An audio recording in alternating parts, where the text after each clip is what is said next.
Dear children, yesterday I was taught you Chola administration in history lesson second. Now look at the page number 15, revenue and trade. Tax on land and trade was main source of revenue which was used for maintenance of the royal household, public works, salaries of officials and maintenance of the army. Cholas ensured a flourishing trade with the Southeast Asian countries. The traders were organized into manigramam guilds. Textile, spices, ivory, jewels, etc. were the main item of export, while horses were imported from Arabia. Chola society. The king was the most powerful person in the society. Other members of the royal family were also very important persons. Below them were the high officials who had a position of honor in the society. The Brahmins were held in high esteem. They were provided tax-free land called the Brahmadeya or Agrahara. The Brahmins were held in high esteem. Next, the merchant who held a position of prestige. The upper caste dominated the lower classes and put restriction on them. They were debarred from entering temples and were not allowed to draw water from the village wells or tanks. The state authorities greatly promoted agriculture, art, crafts and trade. Land surveys were undertaken and land revenue was assessed on the basis of the quality of land. There was good system of roads and communication.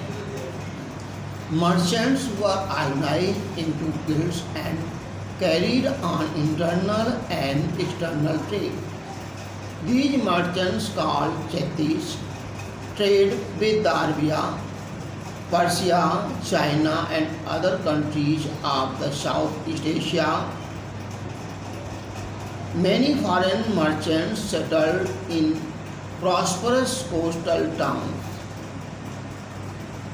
Art and architecture. Cholas made remarkable contribution to art and architecture. Tanjore and Gangaikot Cholpuram had many beautiful gardens, halls, temples and palaces.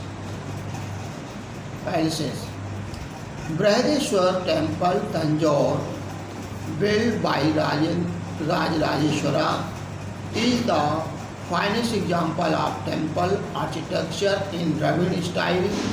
Lofty Gopuram gateway, multi-storied Vimana, decorated with the sculpture and huge seated Nandi.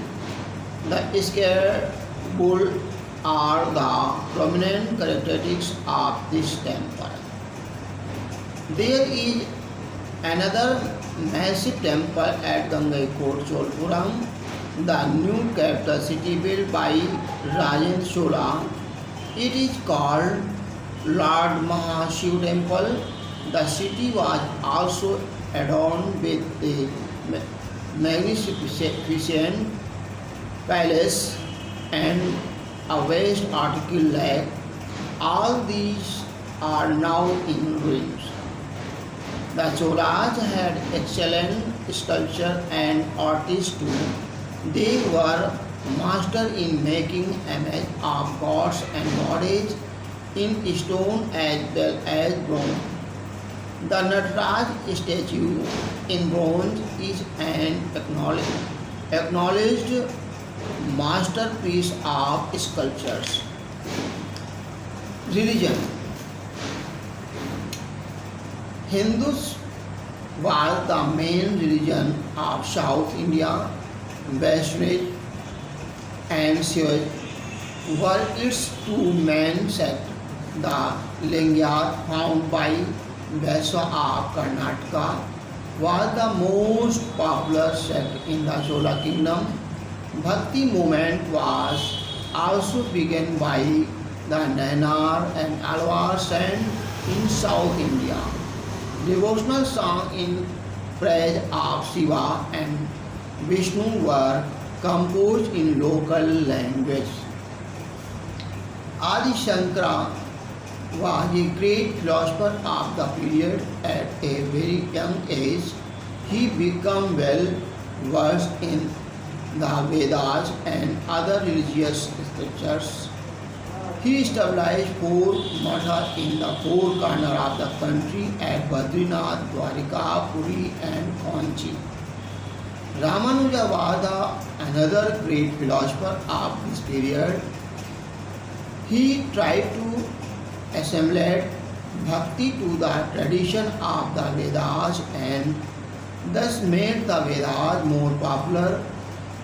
Madhav preached bhakti to Krishna. Education and learning.